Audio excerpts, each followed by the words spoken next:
I've discovered a key piece of the puzzle. Spiteful Mutants. So I don't know if you've heard of this, but it comes from the work of a Dr. Calhoun in the 60s and 70s. And he did what he called the mouse utopia experiment. And creating a mouse utopia and watching them actually destroy themselves in a paradise through what later turned out to be running amok of dysfunctional genetic mutations. And not just genetic mutations, but it turns out epigenetic spreading of those mutations really explains a lot about how we have the dysfunctional culture that we have now, where people are actively destroying the foundation of their future existence. The potential result of the spread of mutations throughout a population, it is important for me to mention that, as the brain makes up nearly 85% of our genome, mutations of the body tend to be comorbid with mutations of the mind, meaning that those who harbor physical abnormalities often have mental ones as well, which tend to reflect as maladaptive thoughts or behavior. And while bodily afflictions have little bearing on the surrounding population when treated, mental abnormalities could have devastating effects on not only the carrier, but also those they come into contact with. Researcher John Calhoun conducted an experiment in 1968 called Mouse Utopia, which was, or seemed to be rather, exactly how it sounds. The experiment took place in a 9x4 metal pin with 8 mice planted into a universe replete with nesting boxes, food hoppers, and water dispensers. And there they remained for 2 years. At first, the title of the experiment was justified by the immediate result, which was the rapid expansion of the community from only 4 pairs to nearly 2,200 mice by day 600.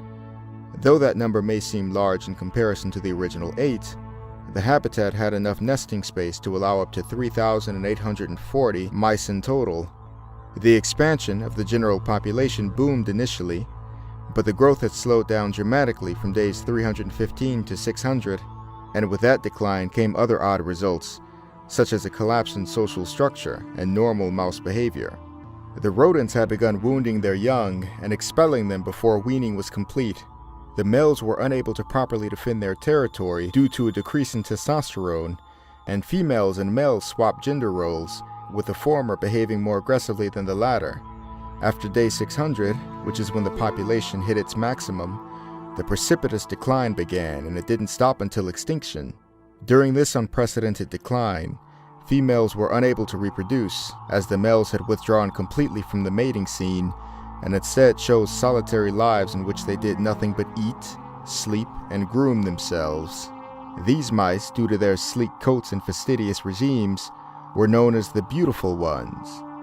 The beautiful ones, although pestered for sex by aggressive female mice, chose to stop reproducing entirely, the end result being the collective death of the community. After the phenomenon Calhoun termed the behavioral sink occurred, Calhoun eventually concluded that the morbid end result of this experiment was attributed to the competition and stresses of the individuals, leading to the behavioral breakdown which caused the demise of the population. However, many years later, mice such as the beautiful ones, who exhibited solitarism, lack of interest in sexual cues, autistic-like behavior, and abstinence of communal activities were eventually linked to actual genetic mutations. With the discovery of these mutations within the mouse population by later researchers, new experiments were conducted using the original model of Mouse Utopia. In these new experiments, the concept known as social epistasis arose, which is the effect of a particular agent or ego on another's phenotype being the way one's genes express themselves. To put this into perspective, imagine an individual as an ego that expresses itself as a result of its genetic inheritance. Now imagine that ego coming into close contact with other egos, and that individual ego being altered by its interactions with other individual egos. And because an ego was interacted with in a particular way, their developmental tract becomes altered, leading their genetic expression to deviate one direction when it naturally would have been inclined to another had the individual ego remained unperturbed. The effect of this exposure can cause social epistasis to become amplified, which can result in the decreased fitness of a population through interactions with egos carrying high degrees of harmful mutations. Michael Woodley of Mani, the researcher who devised the social epistasis amplification model, tested his hypothesis using different incarnations of the mouse Utopia experiment, primarily to discover the effects that mutant mice, or in other words, the beautiful ones, had on normal populations. As it turns out, the exposure of the beautiful ones caused the phenomenon of social epistasis to arise, which transformed the formerly normal behavior of the mice to resemble that of those infected with mutations. Testosterone levels dropped rapidly, the mice started to develop social aversions, and the strange behaviors common among the beautiful ones started to manifest universally. Essentially, it was suggested that exposure and subsequent interaction with the mice harboring these mutations caused systematic changes in gene expression among the mice who would have otherwise developed normally. Now, while many people may be hesitant to apply the social epistasis amplification model to humanity, the fact remains that we too have phenotypic expressions that are capable of being influenced by others, positively or negatively. One need only to observe collectively agreed upon cultural practices among a community, or impressionable young people modeling themselves after their idols to come to terms with that notion. But with the acceptance of the reality of social epistasis comes the question as to whether or not positive or negative influences are occurring within a given population. To answer that question, one must examine the extent to which humanity observes fitness costs that correlate with the accumulation of deleterious mutations. It is important to note that certain phenotypes, which would have had fitness costs to a particular group, would have suffered social negatives that would have mitigated their influence. During the time when religion and family values were universally adhered to, militant atheists, or free riders, for instance, would have been selected against by the group, which would have resulted in them either not reproducing or being driven out of a community. And this also goes for those who engaged in heretical acts within the confines of a community, which would have been considered disreputable. And within the religious context, I use religion as an example due to our historically spiritual behavior, this would have meant that those who transgressed against the rules of the belief system, such as blasphemy or infidelity, would have been either marginalized or met with fatal consequences. In short, heretics who would have more or less been deemed unfit by the grander population would not have been allowed to coexist peacefully, let alone disseminate their deviant way of life for the masses to observe. And this is not to say, however, that all deviants carry deleterious mutations. The key point is that those who rebelled against a system of high fitness which promotes group priorities, monogamous relationships, or maintenance of the status quo, were for whatever reason acting in a way that was seemingly antithetical to the needs of the group, who in the grander scheme of things is controlled by the principles of natural selection. This indicates that something is happening within their genome that is engendering low fitness behavior, which suggests an increased likelihood of genetic abnormalities, which can cause one to anti-adapt to their immediate environment.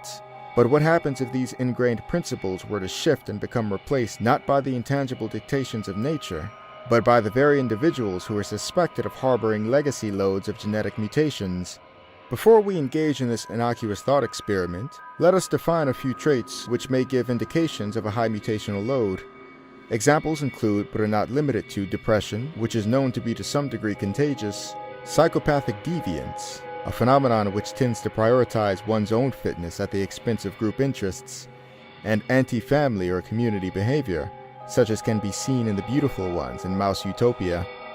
Keeping this social epistasis reality in mind, when considering the outcome of a community, should individuals with mutational variants come to power, we can surmise that those who would have otherwise developed normally would move to adopt the qualities which are common among those harboring mutations. Referring back to the militant atheists, or free riders, let us consider that while they were marginalized during times when religion was more or less a prerequisite for social survival, during times of liberation, such as what we've seen in the post-60s era following the counterculture and sexual revolution, they are given an open platform to act upon, and because atheists on average have a higher IQ than those who are religious, they can use their intelligence to gain social power and infect the population with questionable ideals. Individuals such as these are referred to by Michael Woodley of Mani as spiteful mutants. people who not only engage in behavior that is damaging to themselves, but also to the broader group they belong to, as a result of, among other factors, social epistasis. Consequently, once said population takes control after rising, they can avert the ideals of the culture away from conforming to the good of the group, shifting them from group fitness, 50s era values, and patriotism to sexual liberation, unrestrained freedom, and tolerance, perhaps even celebration, of various types of low fitness manifestations. By subverting the old norms in favor of a new system which demands a similar necessity of adherence as religion 75 years ago, not only does phenocopying behavior occur among the general population, but also the will to adapt for the very same purposes that 50s era Christians adapted to their community, social and reproductive benefits. Therefore, the old religion gets transmogrified from a system that isn't objectively best for the group as a whole, but something which presents itself as an anomaly dictated by the strange whims of spiteful mutants who would have otherwise been selected against under more natural conditions. Ultimately, humans, while capable of reaching the pinnacle of consciousness, creating beautiful art, music, and architecture, and engaging in wondrous bouts of space exploration, socially, we aren't much different from our animal and insect counterparts. Like the termites, mice, and bees who work toward a collective end for the betterment of their own species, we too have interests that are unique to our own circumstances. By becoming more in tune with not only our immediate interests, but also the complex workings of nature, we can actively use our consciousness, creativity, and ingenuity to ensure that we work toward an end that resembles not a human version of Mouse Utopia, but something more stable and scientific in its foundation.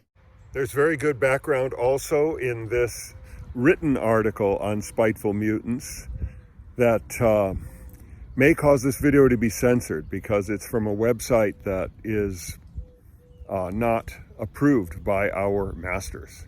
So we get Spiteful Mutants from the suppression of natural selection, which interestingly happens first among the wealthy and aristocratic classes. So actually Europe started to go into its tailspin with the aristocrats and rich people first having the spiteful mutant offspring, and only later did it spread to the poor. But now it's been happening for all of us for many generations, and the consequences are all around us. So what can we do? We've got to have solutions. Complaining about it isn't enough.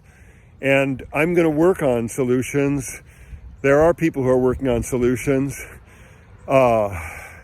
Besides me, smarter minds than mine. But the solution I can see is to first become aware of the problem, and second, to work to separate our healthy people from the spiteful mutants, because this key way that they undermine and destroy the healthy part of society is by living among us and bringing us down. So it makes me think the proprietarians are onto something with their idea of separating what they call the healthy, what they think of as the healthy part of society into a functioning country or countries, and letting the dysfunctional parts of society that are ruled more by the spiteful mutants, let them have their own worlds to create their dystopias, but have us separate. But that doesn't fix all the problems, does it? Because you see, new spiteful mutants are being born every day, and we do have a problem with our suppression of natural selection culling the mutants from our population and our gene pool. We have that problem. So even in the areas that separate, they're going to have this this tendency for the increase in the numbers of the people who would have discivilizational tendencies and desires. And that's one I'm looking for solution ideas, so please let me know. One constructive suggestion is that if you are of reproductive age, look for another genetically fit individual to reproduce with. And if you are both of high genetic quality, help us out by having as many children as you can enjoy. And one thing we could do is we could help those of you who are able to have good children. We should socially, when we get our own countries, we should support you in being able to have as many children as you would enjoy raising, and encourage you to have more, because we need more healthy children for sure. And we've got to get more smart people and more conscientious people and more people who can carry the civilization forward. Otherwise, we are headed into a dystopian dark age. Another positive suggestion is to make it possible for separation to occur, to look into this, to think of this problem as possibly being helped by a solution allowing the people who are different to separate into different nations. And this will give us a chance of not being dragged down and drowned by these. Still seeing that exponential rate increase. As long as we are seeing that, the virus is spreading in many communities, community spread, and it remains a public health crisis. Another suggestion of a solution is to look into how we can separate, and supporting the idea of allowing separation of the different peoples into their preferred nations, so that we can have peace and pursue our ways. And that would allow those of us who are not spiteful mutants to separate from the spiteful mutants. Right now we have this winner-take-all 330 million person America democracy thing, where the fact that the spiteful mutants are gaining a majority will mean we will be ruled and destroyed by them. So look into solutions. I want especially recommend you check out the Propertarian, led by a guy named Kurt Doolittle, have come up with a whole, what you might call, toolkit of solutions, or a complete set of solutions for best practices of Western civilization and implementing them. And I think our chances of implementing those practices are best if we can separate from the spiteful mutants and concentrate on that really we need people who are capable in order to pull it off. So we need to separate from the spiteful mutants in order to carry out the best practices of Western civilization. And maybe inside that civilization, we'll be able to figure out how we deal with the problem that new spiteful mutants are born each generation. But more important than immediately solving the problem of new spiteful mutants being born each generation is the problem of keeping the spiteful mutants that are among us now from being crabs in a bucket and pulling us all down into the hell that is their experience of life. We need to be able to exercise our abilities as competent and conscientious people to build a sustainable world. And it's pretty much impossible to do that if we are overwhelmed by people that just don't want us to succeed, that just don't want it to work out, that actually want to create a kind of hell on earth because that's what their life is. An interesting thing about this spiteful mutant thing is it's not distributed evenly through the social classes. It goes with eliminating childhood mortality, and that happened first among the richer people and the aristocratic classes. So they got this bug, if you will, this infestation or whatever we want to call it, this dysfunction spreading among them first, which had the unfortunate consequence, these spiteful mutants being the offspring of our elites, were some of them were able to get power early. And when a spiteful mutant gets power, they can magnify their negative impact on society. So we've had a higher, this problem is more endemic in our descendants of our elites. And consequently, it has had a disproportionately negative impact. A solution is to separate from the spiteful mutants. And so if we can build a social order and a system of nations that allows separation from spiteful mutants, that will really help us. I love it when pieces of the puzzle come together and fit. My wish for my proprietarian friends is that this has been helpful, and that in addition to defense against different forms of parasitism, your solutions can include defenses against spiteful mutants. Although I suppose your defenses against parasitism will automatically catch those people and protect us from them.